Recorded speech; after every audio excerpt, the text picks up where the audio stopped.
Alright, this video is on Laurie Dale. I don't think of her as a bad person. That being said, she doesn't like the fact that I posted up the conversation between her and I at Pumpkin Pantry. I don't care. I don't give two shits. See, here's the thing, is that Laurie Dale gets to live in a house. She gets to go to work. She gets to see her family. She didn't get pegged as some sort of a terrible excuse for a human being. Hey, stop whining, you just went out. Now, she just wants to assume that her daughter is right. And that there is a major issue for me. See, that's something that a lot of people do. They just blindly assume that their children are Jesus. No, Candace is not Jesus. She's not perfect. She fucked up real big. And between being an adult about it and doing what she did, Candace did some very fucked up shit that resulted in a lot of people doing a lot of really fucked up shit and a very bad public opinion of me. As if the public opinion of me wasn't bad enough. And then Laurie wants to make a bunch of claims that are entirely untrue, like claiming that Candace helped me to get a car and some other crap like that. No, Candace didn't help me get a fucking car. She didn't. She also claimed Candace helped me get a job. No, Candace didn't. Now, the thing is, this is all a year before Natalie was killed. Over a year before Natalie was killed. And the fucked up shit that Candace did back then was just as messed up. See, that's why Candace and I stopped being friends a whole year before Natalie was killed. It's because Candace was dishonest with me and did some fucked up shit that put me in a very fucked up position. Was it my decisions that did that? No, it was Candace's decisions. Now, you guys want to say, oh, Sean, you decided that, you chose that. No, I don't choose other people's decisions. I don't choose for other people to lie. I don't choose for other people to slander. I don't choose for Candace Bondurant to act like a child. And she did act like a child.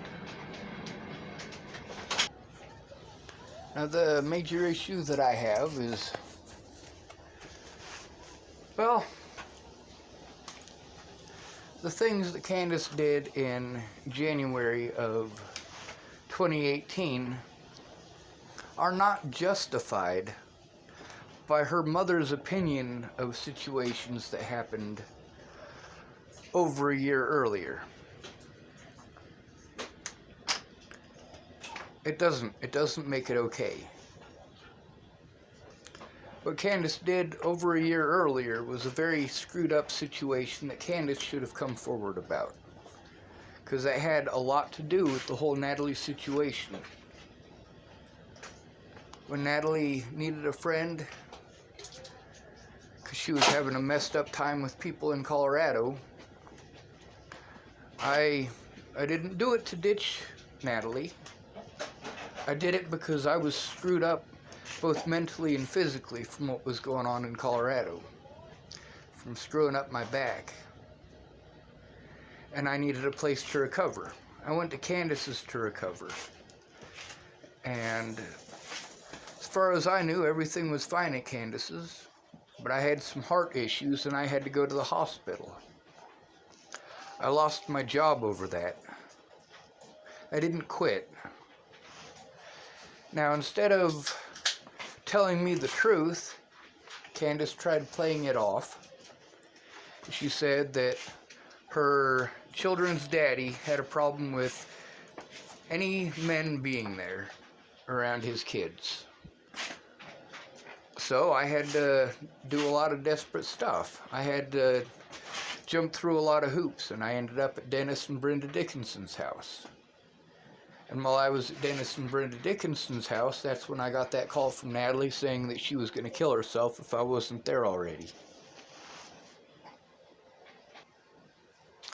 Now, when I got to Virginia, Candace told me a completely different story.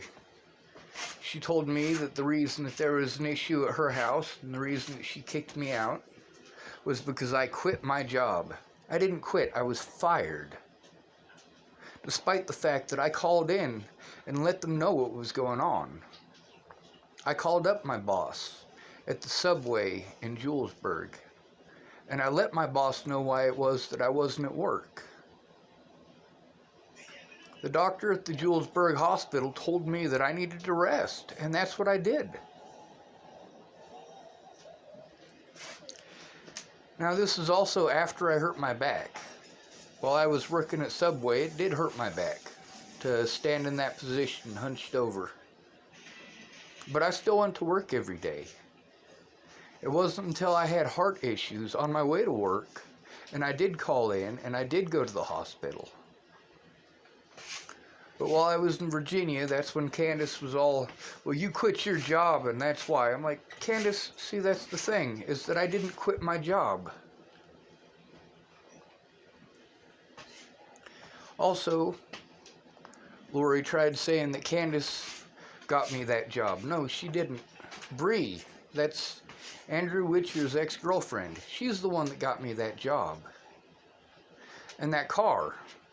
I got that car from David and Laura Nelson, not from Candace. Candace didn't help me get that car. She didn't pay for that car. She didn't put the insurance on that car. Candace had nothing to do with that car.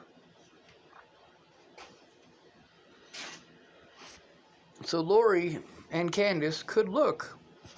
They could look. Instead of pretending like Candace is this perfect person who never makes a mistake and is always right, they could take a look at the situation and the impact that it had on me.